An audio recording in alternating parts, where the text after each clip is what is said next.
بسم اللہ الرحمن الرحیم۔ نبی کریم صلی اللہ علیہ وآلہ وسلم کا مقوقس شاہ مصر کے نام خط۔ نبی صلی اللہ علیہ وآلہ وسلم نے ایک گرامی نامہ جریج بن متی کے نام روانہ فرمایا، جس کا لقب مقوقس تھا اور جو مصر و اسکندریہ کا بادشاہ تھا۔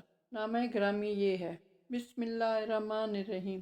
اللہ کے بندے اور اس کے رسول محمد صلی اللہ علیہ وآلہ وسلم کی طرف سے مقوقس سے عظیم قبط کی جانب، اس پر سلام جو ہدایت کی پیروی کرے۔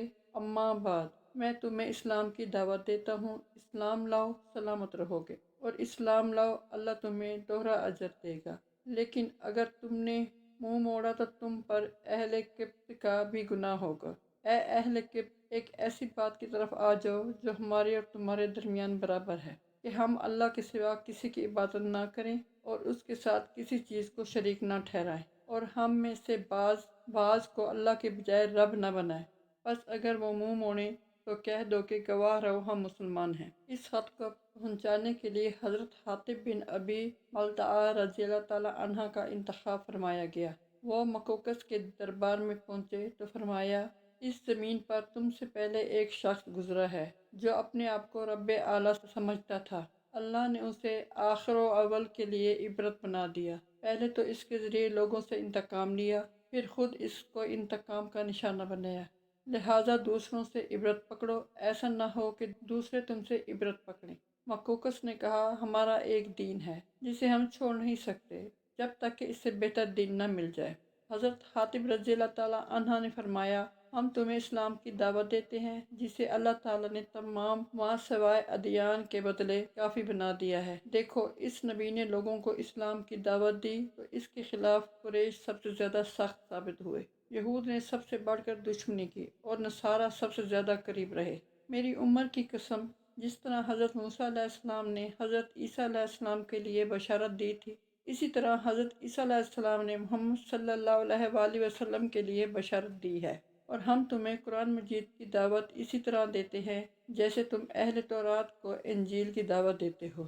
جو نبی جس قوم کو پا جاتا ہے وہ قوم اس کی امت ہو جاتی ہے، اور اس پر لازم ہو جاتا ہے کہ وہ اس نبی کی اطاعت کرے، اور تم نے اس نبی کا عہد پا لیا ہے، اور پھر ہم تمہیں دین مسیح سے روکتے نہیں ہیں بلکہ ہم تو اسی کا حکم دیتے ہیں۔ مقوقس نے کہا، میں نے اس نبی کے معاملے پر غور کیا تو میں نے پایا کہ وہ کسی ناپسندیدہ بات کا حکم نہیں دیتے اور کسی پسندیدہ بات سے منع نہیں کرتے۔ وہ نہ گمراہ جادوگر ہے، نہ جھوٹے کاہن، بلکہ میں دیکھتا ہوں کہ ان کے ساتھ نبوت کی یہ نشانی ہے کہ وہ پوشیدہ کو نکالنے اور سرگوشی کی خبر دیتے ہیں۔ میں مزید غور کروں گا۔ مقوقس نے نبی صلی اللہ علیہ وآلہ وسلم کا خط لے کر احترام کے ساتھ ہاتھی دانت کی ایک ڈبیا میں رکھ دیا اور مہر لگا کر اپنی ایک لونڈی کے حوالے کر دیا۔ پھر عربی لکھنے والے ایک کاتب کو بلا کر رسول اللہ صلی اللہ علیہ وآلہ وسلم کی خدمت میں حسب ذیل خط لکھوایا: بسم اللہ الرحمن الرحیم۔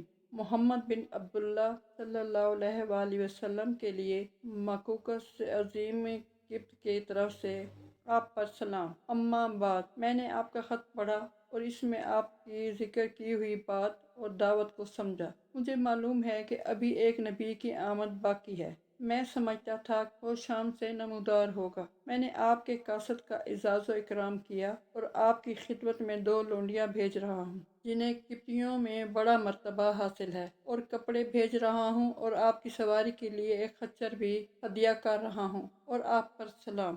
مقوقس نے اس پر کوئی اضافہ نہیں کیا اور اسلام نہیں لایا۔ دونوں لونڈیاں ماریہ اور سیرین تھیں۔ خچر کا نام دلدل تھا، جو حضرت معاویہ رضی اللہ تعالیٰ عنہ کے زمانے تک باقی رہا۔ نبی صلی اللہ علیہ وآلہ وسلم نے ماریہ رضی اللہ تعالیٰ عنہ کو اپنے پاس رکھا، اور انہی کے بطن سے نبی صلی اللہ علیہ وآلہ وسلم کے صاحبزادے ابراہیم رضی اللہ تعالیٰ عنہ پیدا ہوئے۔ حضرت ماریہ قبطیہ رضی اللہ تعالیٰ عنہ مصر سے حضرت حاطب رضی اللہ تعالیٰ عنہ کے ساتھ آئی تھی، اسی لیے وہ ان سے بہت زیادہ مانوس ہو گئی تھی۔ حضرت حاطب رضی اللہ تعالیٰ عنہ نے اس انس سے فائدہ اٹھا کر ان کے سامنے اسلام پیش کیا۔ حضرت ماریہ رضی اللہ تعالیٰ عنہ اور ان کی بہن حضرت سیرین رضی اللہ تعالیٰ عنہ نے تو اسلام قبول کر لیا، لیکن ان کے بھائی معبور اپنے قدیم دین عیسائیت پر قائم رہے۔ حضرت ماریہ قبطیہ رضی اللہ تعالیٰ عنہ گو بطور کنیز آپ صلی اللہ علیہ وآلہ وسلم کے عقد میں آئی تھیں، لیکن رحمت عالم صلی اللہ علیہ وآلہ وسلم ان کے ساتھ ازواج مطہرات ہی کے جیسا سلوک کرتے تھے۔ آپ صلی اللہ علیہ وآلہ وسلم کے بعد حضرت ابوبکر صدیق رضی اللہ تعالیٰ عنہ نے بھی ان کے اعزاز و احترام کو باقی رکھا اور ہمیشہ ان کے نان و نفقہ کا خیال کرتے رہے۔ حضرت ابوبکر صدیق رضی اللہ تعالیٰ عنہ کے بعد حضرت سیدنا عمر فاروق رضی اللہ تعالیٰ عنہ نے بھی ان کے ساتھ یہی سلوک روا رکھا۔ رسول اللہ صلی اللہ علیہ وآلہ وسلم کو حضرت ماریہ قبطیہ رضی اللہ تعالیٰ عنہ سے بےحد محبت تھی، اور اس وجہ سے ان کے پاس آپ صلی اللہ علیہ وآلہ وسلم کی آمد و رفت بہت زیادہ رہتی تھی۔ گو وہ کنیز تھی، جار بات یعنی کنیزوں کے لیے پردہ کی ضرورت نہیں، لیکن ازواج مطہرات رضی اللہ تعالیٰ عنہم کی طرح ان کو بھی آپ صلی اللہ علیہ وآلہ وسلم نے پردہ میں رہنے کا حکم دیا تھا۔ ان کے فضل کے لیے حضرت صلی اللہ علیہ وآلہ وسلم کا یہ ارشاد مبارک کافی ہے کہ قبطیوں کے مصر کے عیسائی ساتھ حسن سلوک کرو، اس لیے کہ ان سے عہد اور نسب دونوں کا تعلق ہے۔ ان سے نسب کا تعلق تو یہ ہے کہ حضرت اسماعیل علیہ السلام کی والدہ حضرت ہاجرہ علیہ السلام اور میرے لڑکے ابراہیم رضی اللہ تعالیٰ عنہ دونوں کی ماں اسی قوم سے ہیں، اور عہد کا تعلق یہ ہے کہ ان سے معاہدہ ہو چکا ہے۔